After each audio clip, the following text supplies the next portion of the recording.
Oyo Mina, j'espère que vous allez bien. On se retrouve aujourd'hui dans cette nouvelle vidéo sur One Piece afin de faire une reaction live analyse sur le chapitre 1155 de One Piece qui est arrivé sur les différentes plateformes aujourd'hui et qui s'annonce d'ores et déjà masterclass de par son titre qui est ni plus ni moins l'équipage des Rocks. Alors là, est-ce que je prends un risque en disant qu'on va peut-être avoir ce soir, parce qu'au moment où je tourne cette vidéo, il est 21h du soir, l'un, ou si ce n'est le meilleur chapitre de l'année 2025. Nous allons le découvrir dans un tout petit instant, mais avant toute chose, n'oubliez pas de vous abonner à la chaîne si ce n'est pas déjà fait, et de laisser un j'aime à la vidéo, ça ferait extrêmement plaisir, et ça aiderait grandement pour le référencement de la chaîne. Veuillez noter également qu'il est tout à fait possible pour vous de vous tenir au courant de l'actualité manga et animé à travers l'onglet communautaire de la chaîne YouTube. Et ben écoutez, maintenant que tout cela est dit, nous allons pouvoir démarrer notre vidéo en bonne et due forme, mais avant, je voulais dresser une petite parenthèse parce que cette vidéo va être l'occasion d'expérimenter un nouveau mode, une nouvelle méthodologie dans les vidéos Reaction Live Analyse, où au lieu de faire une partie Reaction Live, une partie analyse, on va tout faire au cours de cette vidéo en une seule et même partie, de sorte à faire quelque chose de plus synthétique et de plus court au montage et au rendu final. Voilà, petite parenthèse terminée, nous allons pouvoir maintenant rentrer dans le vif du sujet, à savoir la Reaction Live analyse du chapitre 1155 de One Piece qui s'annonce masterclass.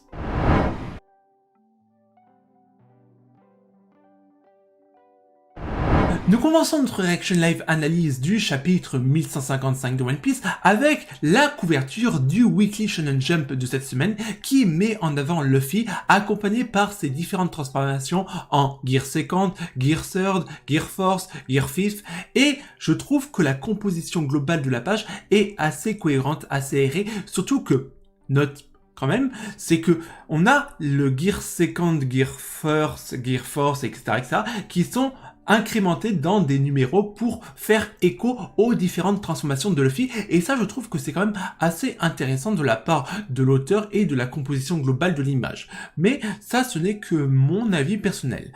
Maintenant que tout cela est dit, nous allons pouvoir commencer avec la première page qui va vraisemblablement être un color spread qui est, je pense, on va voir ça dans quelques instants, un color spread qui va mettre en avant les personnages des Mugiwara dans une tenue estivale, etc. Mais bon, ça, on va vite être fixé, et quoi qu'il en soit, ça sera toujours un color spread de plus à ajouter dans One Piece, et ça fait relativement plaisir. Donc, allez, on y va. Ah bah ok, bah j'ai déjà tout faux. Ok, j'ai déjà tout faux, c'est pas du tout un color spread estival, quoique. Ça nous présente en premier plan Luffy et Usopp, accompagnés des autres Mugiwara, dans une composition assez intéressante dans la mesure où, bah, c'est de très hauts immeubles, ok, pourquoi pas, ok, je regarde en même temps que je vous parle, et ouais, pourquoi pas. Alors c'est pas du tout sur la thématique de l'été, mais franchement, moi je trouve que c'est pas mal, je vais regarder en même temps s'il y a 2-3 petits éléments qui sont à notifier, mais rien de transcendant en soi. Non, il y a rien de transcendant. Attendez, alors, 1, 2, 3, 4, 5... Non, il n'y a rien de transcendant. Non, rien de transcendant. Quoi qu'il en soit, bah... C'est quand même une page color sprite qui est pas mal du tout au niveau de la composition, franchement. Oui, pas de version estivale, mais franchement, pourquoi pas.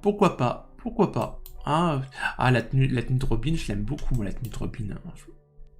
Ça fait un de ces effets quand on zoome sur les color spread, moi je vous raconte même pas.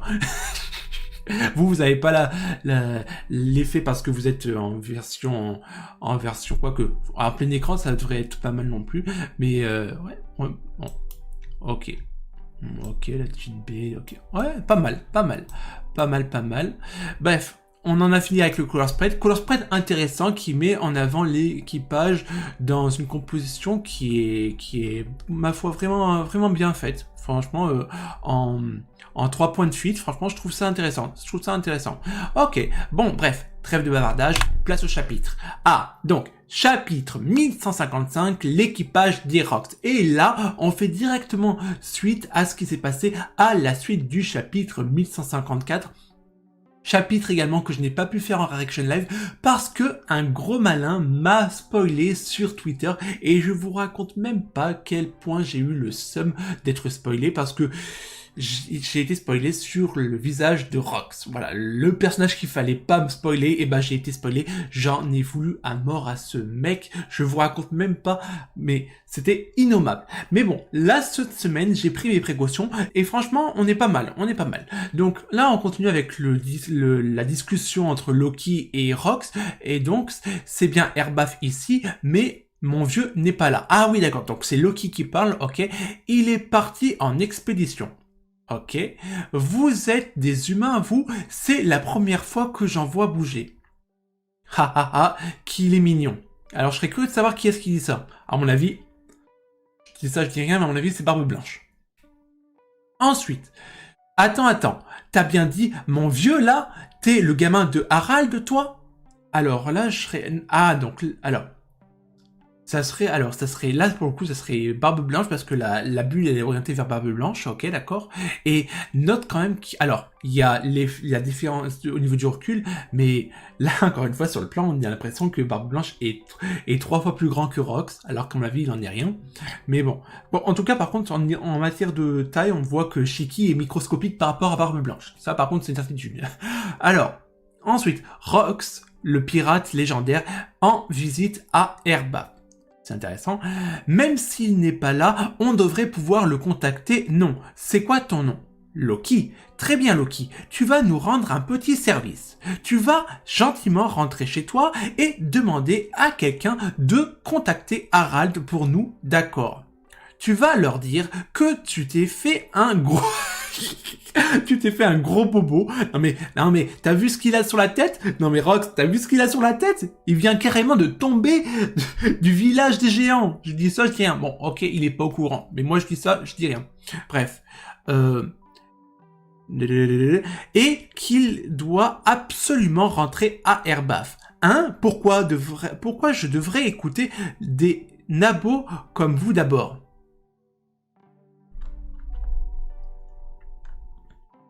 Vous croyez vraiment que mon père rentrerait juste parce que je me suis fait mal? Vous allez faire ce que je vous dis, les faibles.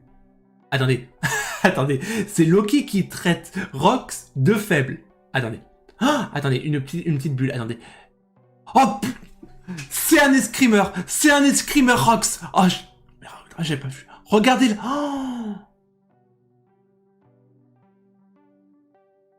Oh, le... Oh mais vous savez à quoi je suis en train de penser? Je suis en train de penser au clash du Haki des Rois entre Roger et Rox quand ils se sont combattus. Mais ça devait être un truc dantesque, un truc maboule, mais truc de ouf. L'escrime de Rox était semblable à celle d'un marteau géant ou d'un coup de canon. Il était connu pour tout... Oula, attendez. J'ai eu un moment de bug, mais c'est par rapport à la traduction. Connu pour. Ok, bon d'accord, ok, voilà, ça c'est une erreur d'orthographe. Pour tout balayer autour de lui. Oh la... Oh mais, au moins, là au moins Rox remet les points sur les i et les guise au milieu du village quand il y a Loki qui dit « Vous allez faire ce que je vous dis les faibles ». Ah bon bah, c'est qui le faible dans l'équation? C'est nous ou c'est toi? Bois, oh non, regardez, Loki a un gros bobo maintenant. Ah non, mais franchement, regarde, non mais... Voici comment ce cinglé croisa la route de Harald. Fort. Oh, on est sur Maréchoise. Truc de ouf. On est à Maréchoise. Oh non, ah non, on va... Oh non. Non. J'ai cru voir, j'ai cru voir quelque chose. J'ai cru voir quelque chose. Un truc de ouf. On va pas y arriver. Tout a commencé. Ah d'accord. En fait, c'est un autre flashback. D'accord. Tout a commencé lors d'une rêverie particulière. 5 rois ont été enlevés. C'est un kidnapping. Le ravisseur est un grand homme habillé en noir. La vie des rois ne vaut rien. Imu fidèle à sa personne, hein, n'est-ce pas? Mu ne craint aucune menace. Ok. J'imagine. Par contre, c'est la panique sur la...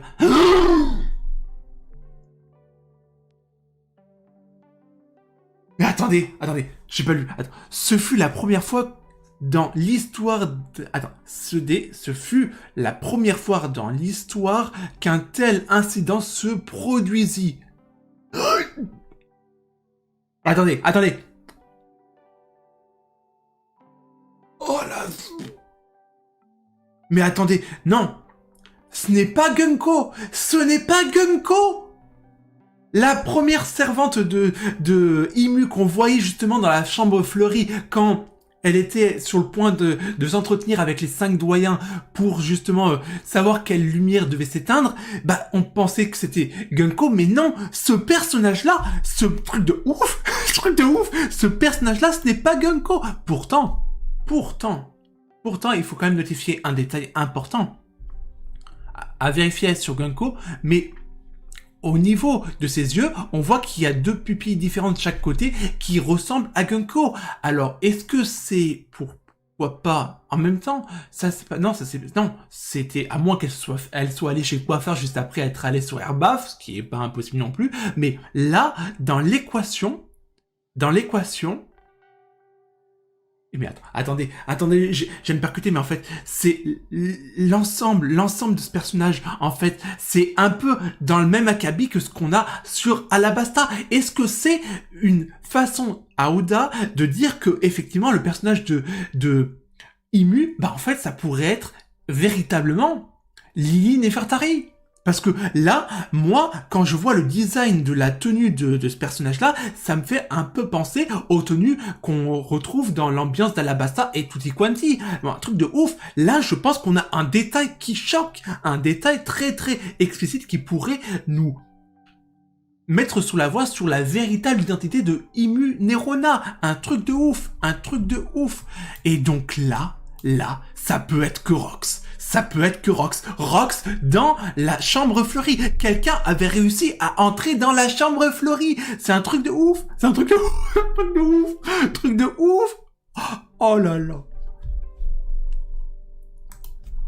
Attendez. Je me calme. Eh oui, c'était Rox. C'était sûr. Oh la tête. Oh, Attendez, on va lire d'abord ce qu'il y a au-dessus. On raconte que cet homme admirait David Jones. Attendez. David Jones. Attendez. Dans quel contexte on a entendu parler de David Jones dans One Piece? Je me souviens qu'il y a eu un truc. Mais dans quel contexte? Attendez.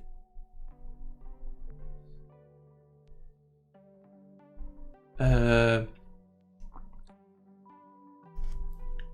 Jones. Mais ça me parle en plus.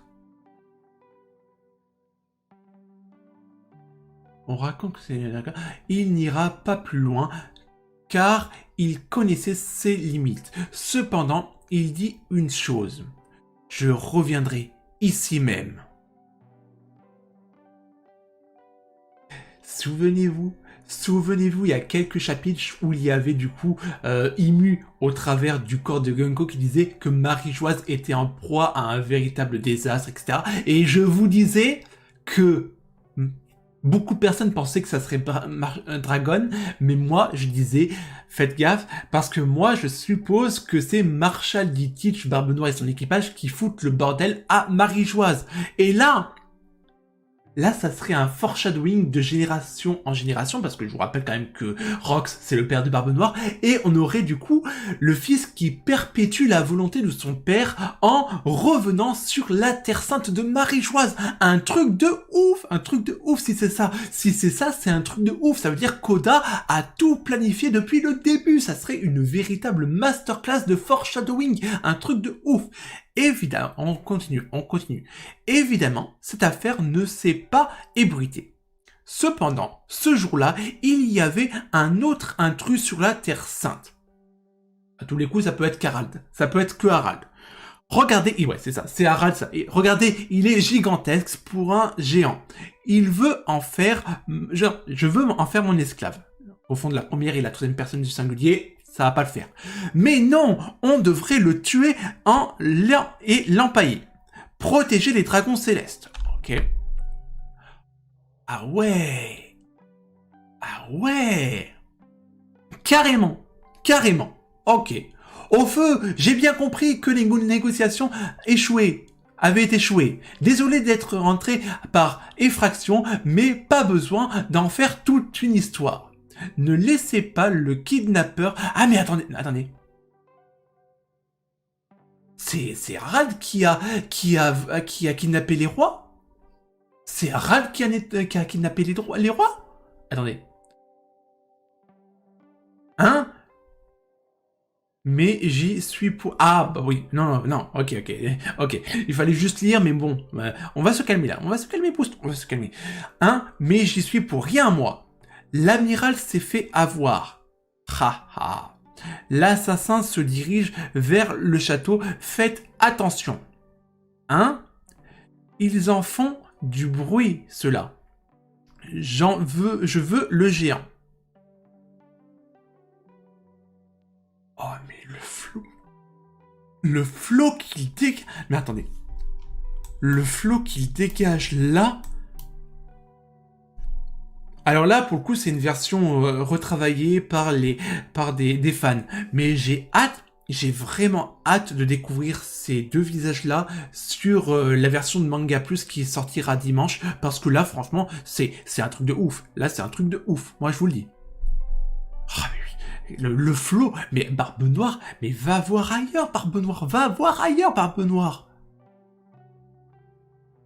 C'est dommage parce qu'on n'a pas encore une visibilité sur son physique. La dernière fois, on avait une vision en plongée. Moi, j'aimerais bien voir le physique de Barbe Noire, de Rox, pour me faire une idée globale. Je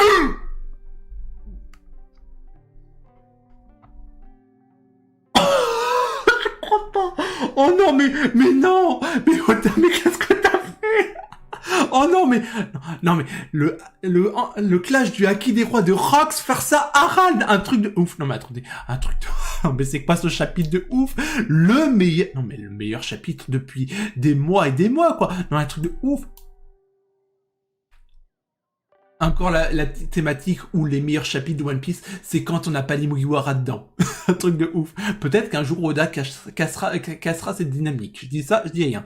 Mais truc de ouf. Mais alors, mon dieu. Alors là, moi je pense à OPTC. Là, c'est sûr et certain qu'on va avoir une légende versus OPTC là-dessus. Bon, on verra en temps et en heure. Mais truc de ouf. Mais un truc de ouf. Un truc de malade. Attendez, je vais lire en bas ce qui se passe.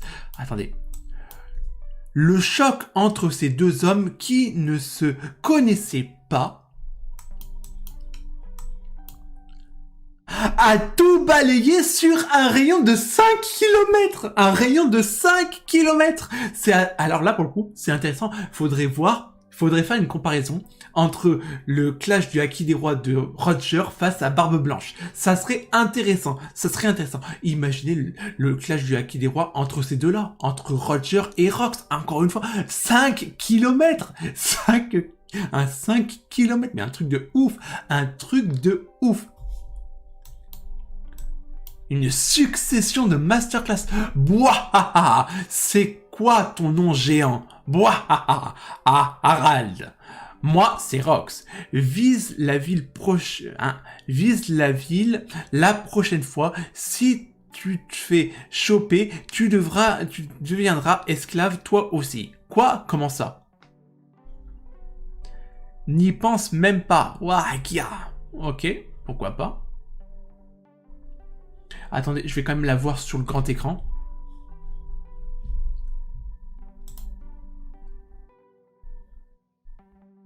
Hop là.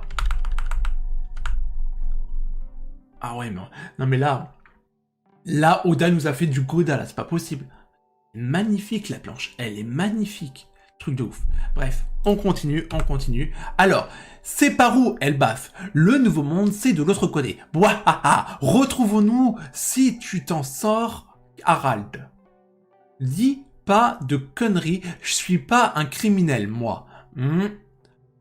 Tu vas vraiment sauter là?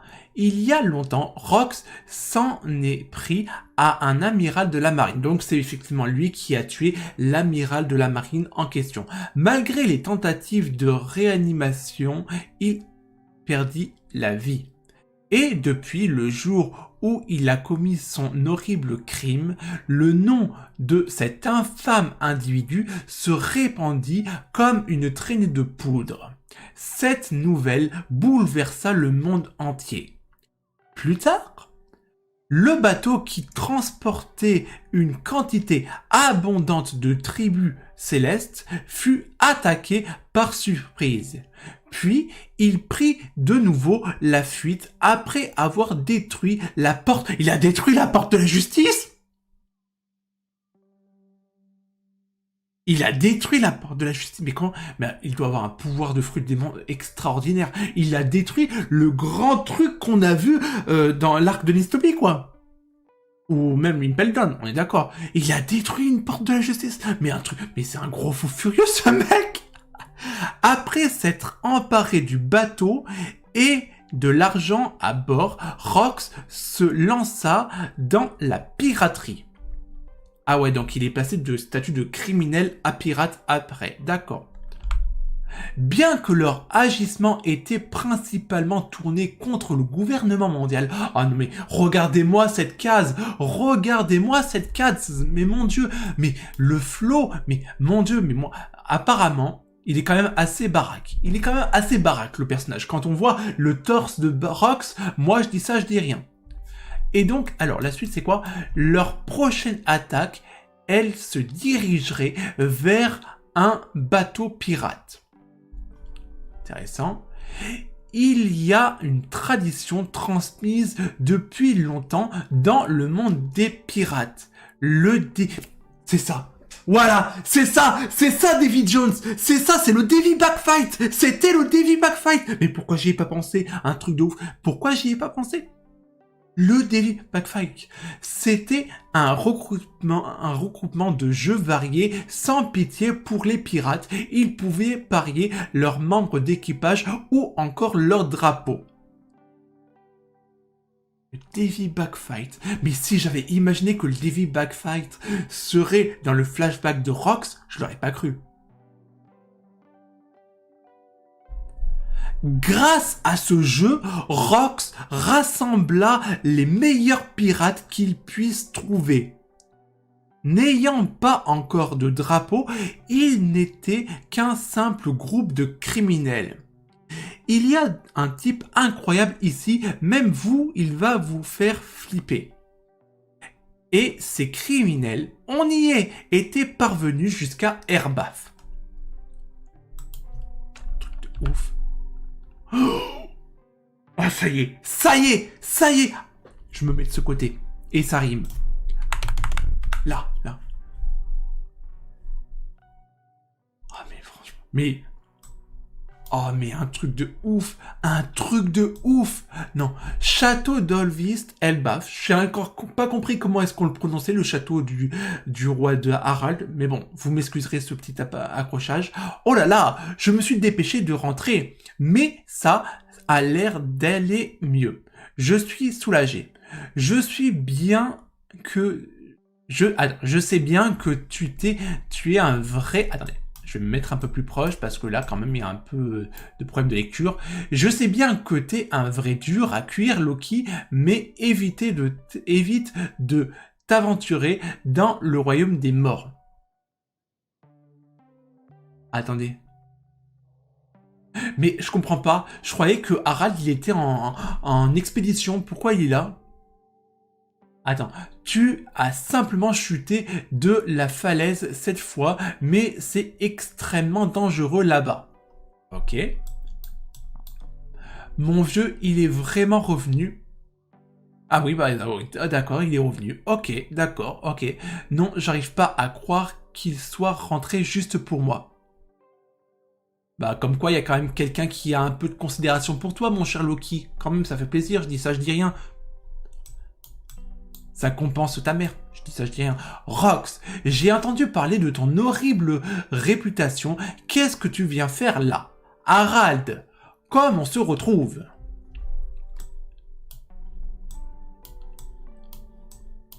Rejoins mon équipage, Harald. C'est pas comme si le gouvernement mondial allait t'écouter de toute façon. T'as dû le comprendre ce jour-là, pas vrai? Imbécile, à cause de ta réputation de malfrat, j'ai perdu toute crédibilité en t'aidant. Ça, c'est du festin Jaha. Ah, Jaha, ça c'est sûr que c'est Shiki, c'est sûr. Jaha, oui, c'est sûr. Mais attendez, on a ceci là. Ah ouais. Alors quoi? Tu vas laisser le gouvernement mondial te contrôler? C'est pas ce que je dis.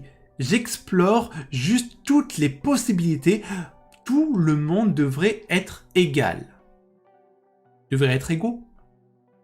Je dis ça, je dis rien. Arrête tes conneries, Harald. Elbaf est le pays avec les guerriers les plus puissants. Si un truc vous dérange, vous l'écrasez. C'est le roi d'Erbaf, ça? Ok, mais c'est qui ces personnages? Parce que là, on reconnaît Shiki, Stussy, Barbe Blanche, ok. Mais alors, les trois autres? Les trois autres? Les trois autres. Et attendez, mais juste une question là. Juste une question comme ça, mais elle est où, Gloriosa? Elle est où, Gloriosa? D'accord, bon. Bah, Gloriosa n'est pas là.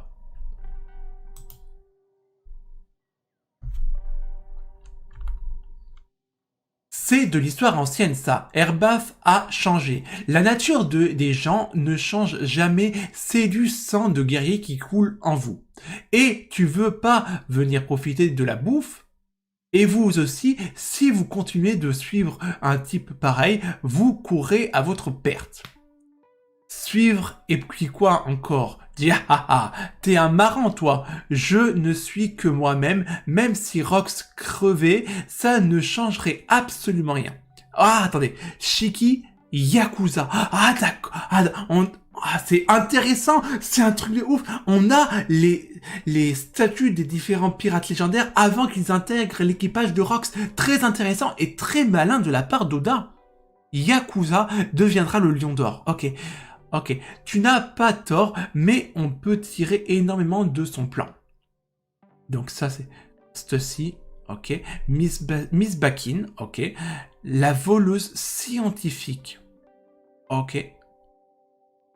Buckingham Stussy, ok d'accord. L'île de la Ruge, ça te parle? On l'appelle aussi l'île des pirates. C'est une île où on bannit les criminels les plus dangereux de certains pays qui ne peuvent pas les retenir dans leur prison. Don Marlon, ok, Don Marlon, gangster de West Blue. Ok. D'accord, ok. C'est censé être une île déserte sans nourriture où l'on ne pouvait qu'attendre la mort. Edward Nugget, pirate, deviendra Barbe Blanche. Ok, celui-là, on le connaît. Il y a quelques années, ces types ont survécu et ont commencé à se rassembler. Et pourquoi, à ton avis? Ochoku, le pirate gourou, deviendra l'amiral de l'île des pirates. L'amiral de l'île des pirates. Mais, alors là, pour le coup, on est censé le connaître? On est censé le connaître, ce personnage? Mais attendez.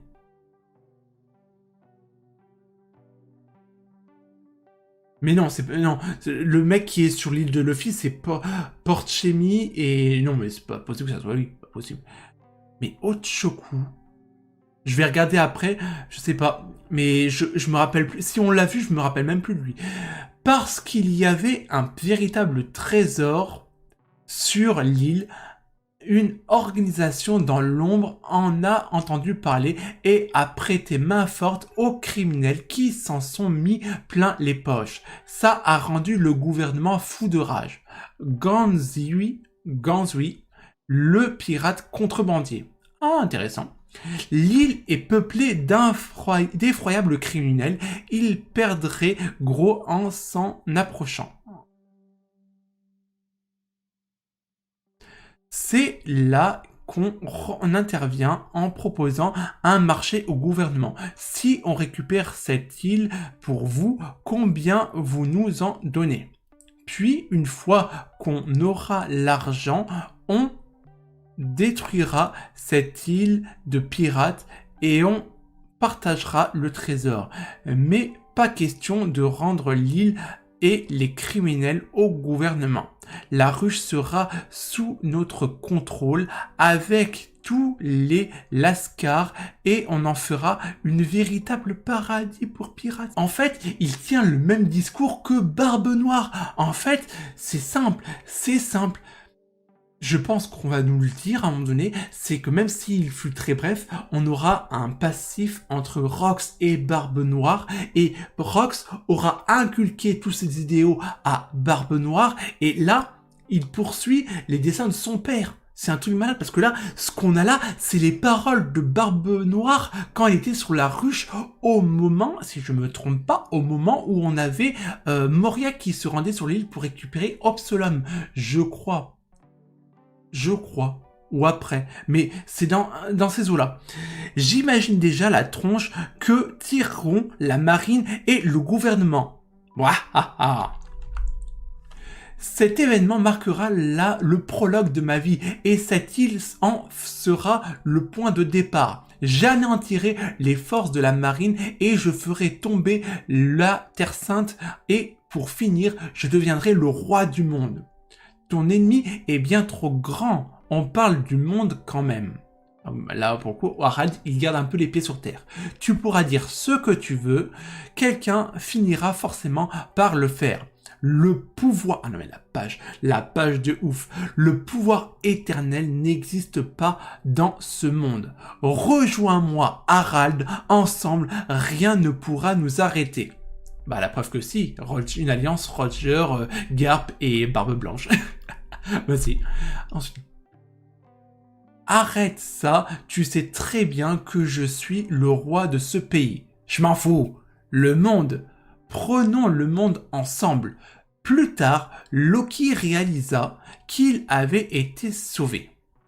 4 ans plus tard, après avoir demandé maintes et maintes fois à Harald de les rejoindre en vain, l'équipage des Rox mit son plan à exécution. Ceux qui avaient approuvé ces idées font partie de ceux qui chambouleront le monde. On y va les affreux. Le départ des légendes. Truc de ouf. Mais alors, le chapitre de Maboul qui nous a sorti au-delà, c'est un truc de ouf. Un truc de ouf. Alors, là, quand même, il y a une chose quand même qu'il faut quand même notifier. C'est que, là, on a la présentation de tous les membres de l'équipage de Rox. Et quand même, il y en a quand même certains qui manquent à l'appel. Notamment Gloriosa, Capitaine John, il manque qui d'autre? Il manque aussi Big Mom, Kaido, et tout cela, j'imagine qu'ils vont arriver prochainement plus tard. Et ça sera intéressant de voir comment est-ce qu'ils vont intégrer l'équipage de Rox. Parce que imaginez le truc de dingo, les amis. On aurait Big Mom, Kaido et Gloriosa qui rejoindraient l'équipage de Rox parce qu'ils auraient perdu une partie de Davy Backfight face à l'équipage de Rox. Imaginez le truc de dingo. On aurait du coup Kaido et son équipage qui auraient perdu face à l'équipage de Rox. Bim, je récupère Kaido et j'en fais un membre de mon équipage. Même topo avec Big Mom et rebelote avec Gloriosa. imaginez le scénario, un truc de ouf. Mais là, ce chapitre, c'est pour moi l'un des chapitres, si ce n'est le meilleur chapitre de l'année 2025 à l'heure actuelle. Un truc de ouf. Franchement, là, Oda, il m'a régalé. Et, chose très importante, mais là, Rox, il satellise Barbe Noire au niveau de son charisme, au niveau de son character design. C'est triste à dire, mais en fait, quand on change le physique d'un personnage, parce que là, je dis ça, mais au moment où je vous parle, il y a la page qui est ici, qui représente la fin du chapitre, mais à côté, j'ai la page où on a le line-up de tout l'équipage de Rox et le character design de Rox. Et c'est triste parce que quand on change le character design, le physique de Barbe Noire, on obtient un personnage qui en impose 100 fois, si ce n'est pas 1000 fois plus que Barbe Noire. Mais comme quoi, c'est un truc de ouf. Un truc de ouf. Mais là, moi, je le dis, Rox, il met en orbite Barbe Noire. Franchement, là, j'en veux quelque part à Oda de nous présenter ce personnage-là, sachant que son fils, Barbe Noire, est 1000 fois moins bien foutu que son père. Moi, je dis ça, je dis rien. Après, les goûts et les couleurs dépendent de chaque individu. Vous connaissez les bails. Mais quoi qu'il en soit, là, je vous le dis, les amis, ce chapitre est masterclass. 5 étoiles, 10 étoiles, 20 sur 20, peu importe, c'est une véritable dinguerie. Et franchement, Oda a fait de la dinguerie cette semaine. Malheureusement, ce chapitre signifie également une pause pour la semaine prochaine et du coup, il faudra attendre 2 semaines pour connaître la suite du flashback de Rox, parce que aussi, il faut quand même le notifier, on était parti pour un flashback de Harald qui s'est transformé en flashback de Loki qui maintenant vient de se retransformer en flashback de Rox. Ça fait beaucoup de flashbacks en très peu de chapitres. Moi je dis ça, je dis rien. Mais bon, quoi qu'il en soit les amis, nous arrivons tout doucement au terme de cette vidéo Reaction Live Analyse du chapitre 1155 de One Piece. J'espère que vous aurez passé un agréable moment en ma compagnie. Nous, on est amenés à se retrouver au cours d'une prochaine vidéo. D'ici là, portez-vous bien et surtout, n'oubliez pas l'essentiel. Jané.